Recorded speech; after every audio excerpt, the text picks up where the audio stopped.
One UI 8.5 is now final, so we can show you everything that's new on the newly launched Galaxy S26 Ultra.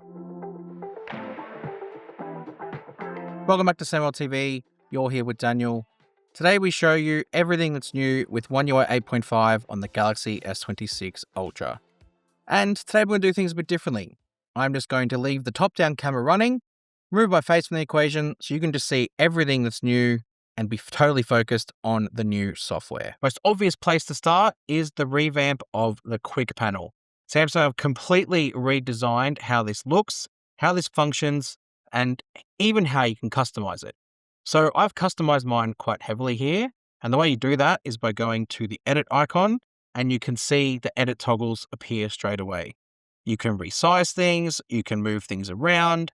Everything is customizable. Samsung have done a really great job at giving you all of these options. There's a new toggle for privacy display, but that is going to be feature locked to this device because it's a hardware feature, just controlled by software. As you scroll through, you can kind of see the little customizations that you can make and the fact you can add in extra controls. So you click on that toggle and then you can scroll through and see what else is available to put in. I'm looking forward to seeing, now that this phone is out and the software is out, what third-party features Samsung are going to have integrated into the quick panel and these controls. So once this device gets maybe software updates or there's more that happens, hopefully we can keep you updated on that. But as for now, this is what it looks like. That's the revamped quick panel. Samsung has also revamped the settings menu. So when you go into the settings, you'll see that you've got no longer extra sort of headings or subheadings to do with all the menu items. It's a much cleaner, much more like visually, aesthetically pleasing settings menu and interface. One that I think a lot of people will enjoy using compared to the old one, which was maybe a little bit cluttered. So you can scroll through and you can see things a little bit easier and you're not going to be lost. You can see things as well like the search bubble getting added in down the bottom. Again, just more visually appealing and easier to use one-handed too. Samsung have also revamped some of the icons for the apps. So you can see them down there. They look like they have a little bit more depth, a little bit more color to them and vibrancy. And I like that because it just gives it a bit more life and makes it look like you're looking at something that's living as opposed to just like a flat screen. But it's not just the app icons that have got redesigned, it's also the apps themselves. So you can see in the gallery, you've been able to see things like the overlays of the menus going over the top of the apps themselves. And even down here, you've got floating menus now that look like they're sitting above the app itself. That way, it gives it a bit of depth, gives it a bit of life. Like I said, it's not just a case of the menus there, it's actually sitting above and looks good. And it's not just in apps like the gallery, you've got apps like the dialer where that same thing exists. And even if you go into apps like My Files, that same thing happens as well. You've got that new visual redesign of the My Files. My Files is one of the apps that I've got the privacy display turned on. So while we're here, let's give you an amazing, cool demo of how that looks, because it doesn't matter which angle you're sort of looking at, you can't see it. Except when you're looking straight on, because when you're looking straight on, it doesn't actually look like you're being impacted too much at all, which is nice. And then once the privacy display is off, everything's back to normal. You've also got some small tweaks to the home screen, and I'm talking like small.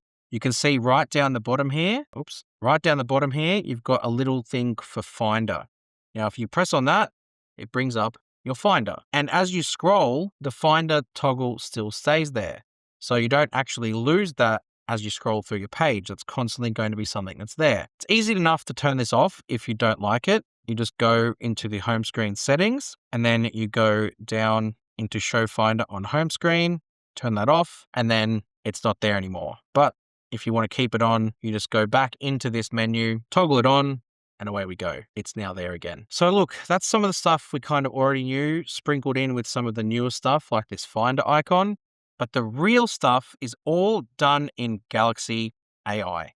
This is where all of the big major features that Samsung have introduced to One UI 8.5 are living. First one is to do with call assist and call screening. So the way this is going to work is you can actually have a toggle to auto screen the call if you just want to auto screen suspected scam, which you need to then turn on caller ID and spam protection. There's a lot that goes into that. And that way it will automatically screen that call straight away. Or if you've got an unknown phone number that you don't want to answer, you can screen that as well. Let's demonstrate it. So I'm going to call it from my other phone here. So let me find the number and let's call it. So it's automatically screen the call straight away. Asks you to say who you call, who you are and why you're calling. I am a real estate agent. I want to sell your house. And then from here, it's put me on hold. And now I can either answer the call or I can go to text call. And then what this will do is I can then type in responses. So I can say, no thanks, no thanks, and send it. And then that will play on the other end over on this phone. It's just great. And it gives you that option of continuing a conversation without actually needing to answer the phone at all. And then when you're done, hang up. Now, if you turn off auto screen calls, let me just show you the process of how this works. So I'll do the phone call again. And when you go into the call, you've got call assist, and then you've got call screening. Hi, I'm a call assistant recording this call. And then you hang up from there if you don't want to answer it at all. The next new feature is to do with photo assist. So let's pull up a photo here. This one, it's a photo of a drink bottle. It's a Lionel Messi goat drink bottle. I don't make the rules. Here's the goat, whatever. So if I hit the Galaxy AI button here, what you'll see in the Create tab is an option to describe what to change via text. So I can say, change this water bottle to blue and hit generate. So previously with this feature, you didn't have access to typing in a prompt. You could only use the S Pen to change a photo. Whereas now you have this option of using text to change a photo, which means it gives you the flexibility of changing something else about it. As you can see, water bottle is now blue. I can choose to keep editing because not only can I sort of type in word prompts, I can add in a photo. So let's say I wanted to add a photo of these buds onto the table. I can hit done, and then I can describe how to blend it. So I can write in, add these onto the table naturally. Handwriting's really bad. I'm not handwriting, I'm typing. Generate, and what's going to happen is it will then work to integrate these onto the table naturally. Adding shadows, making it look like it belongs there. It's all really sort of sophisticated and works really well, as you saw and can see right there.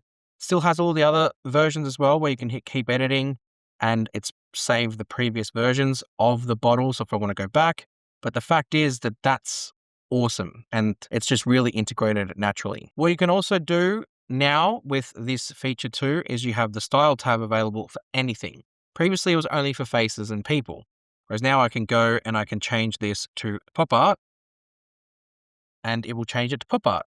Before you only could use people or pets. Now it's letting you do any photo and turn it into something different. We kind of knew this was coming. The leaked builds of One UI 8.5 kind of pointed to this.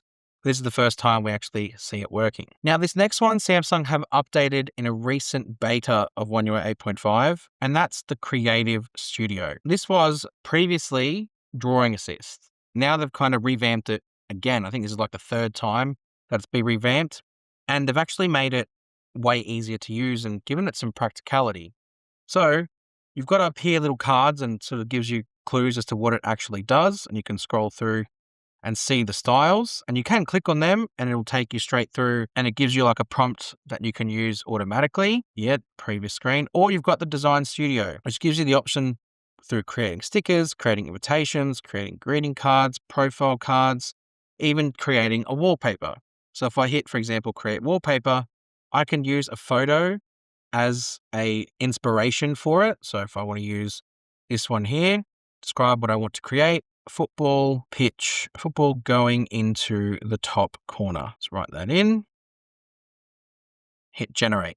And hopefully what that's going to do is combine the inspiration from my image with my prompt and turn it into a nice wallpaper for my phone. Great feature. I know there's the wallpaper generative service that has existed before, but this actually gives you way more functionality. You actually can describe the wallpaper you want. Before, you only had the option to sort of pick from some prompts, colors and objects. Now you've got way more. And you can see the full resolution version of the image, and you can download it to your gallery or save it as a sticker. And you have the option to view the prompt. And it gives you the style, the ratio, and the prompt that you gave it. Then you can go and edit it if you want to change it. This Creative Studio also lives inside Samsung Notes. So if I hit the Galaxy AI icon there, you can see Creative Studio. And here you've got the option for sticker, invitation, and greeting card. So if I want to create an invitation, let's say I want to have this cake here, I can actually use this cake as the inspiration and I can change it. So if I want to change strawberries to chocolate, hit generate. The idea is that the strawberries on the cake will now be changed to chocolate, which means you can customize the invitation template that's been provided for you and you can use it to the style that you'd like. Give it a chance to go through its process. Look at that. That is now a chocolate cake instead of a strawberry one. How awesome is that? The next big feature that Samsung are talking about in Galaxy AI is now nudges. Again, a feature that we've seen in the One UI 8.5 beta process, but it's actually now fully realized here. When you go into the menu, it kind of tells you a little bit what it does. It helps you get things done quickly and recall information that you need. So it understands what's on your screen and suggests relevant action. Based on what's on your screen, with one tap, you can jump from a message, blah, blah, blah. Recall information you need, and it'll kind of, again, bring things to the surface as you need it. Now, in personal data intelligence, it's got a little toggle here for Now Nudge, which needs to be on for this to work. Let me show you how it actually operates. For now, it's only in Samsung Messages, which is a little bit disappointing, but probably understandable, at least for now. So I'll send myself a message here. I'm going to say, are you free on the 27th of February? And what will happen is Galaxy AI will scan the calendar and bring to light a specific appointment that's been made on that day. So you can click on it and it'll tell you that's what's done, and you can send that message back and say, no, I have this. Done. I've now responded. That information has now been passed on to myself. But it doesn't just do that. You also have the option to scan the gallery. So I'll say, can you send photos from football to me? And I've sent that across. And what's going to happen is it's going to bring the gallery to the surface. So I hit share photos, and then it's actually going to look for football photos in my gallery for then to be able to send over. It's just sort of Now Nudges, it sort of works in that way to try and make it seamless. And rather than being AI that you have to search for, it just works for you in the background. Part of the Galaxy AI function as well is the stuff to do with notifications. Samsung have increased notifications functionality. So you've got two options here, prioritize notifications and summarize notifications. These are great because you will show important notifications first to make sure you don't miss them. Galaxy AI will use information about you and the content notifications to determine what's going to be important. And then you've got the summaries, which will be a short summary for conversational notifications only. So that way you can choose whether to allow notifications from individual apps to be summarized in the app's notifications settings. So they're the two notification highlights features that have been upgraded with Galaxy AI. Samsung have also upgraded Audio Eraser. Not only does it now do on-device audio processing with Samsung apps like the Gallery, Samsung have now enabled it in third-party apps. YouTube is a perfect example. You can actually go into the quick panel, access Audio Eraser, and audio erase videos that are on third-party programs and applications. And that is predominantly the new stuff to do with Galaxy AI as well. As we use this more, definitely bring you more stuff. There is a new Bixby. So if I go into Samsung and into Bixby, there is a new Bixby set of features that Samsung have brought. Now, in terms of how it works, Samsung told us that the new Bixby is likely going to be more or less a on-device assistant to help you get tasks done on the phone itself, versus what Gemini is, which is more of a less a internet and web-based AI. So we'll definitely do a bit more about what the new Bixby looks like in due time. And a lot of you would have also noticed that the camera has got updated with Camera Assistant.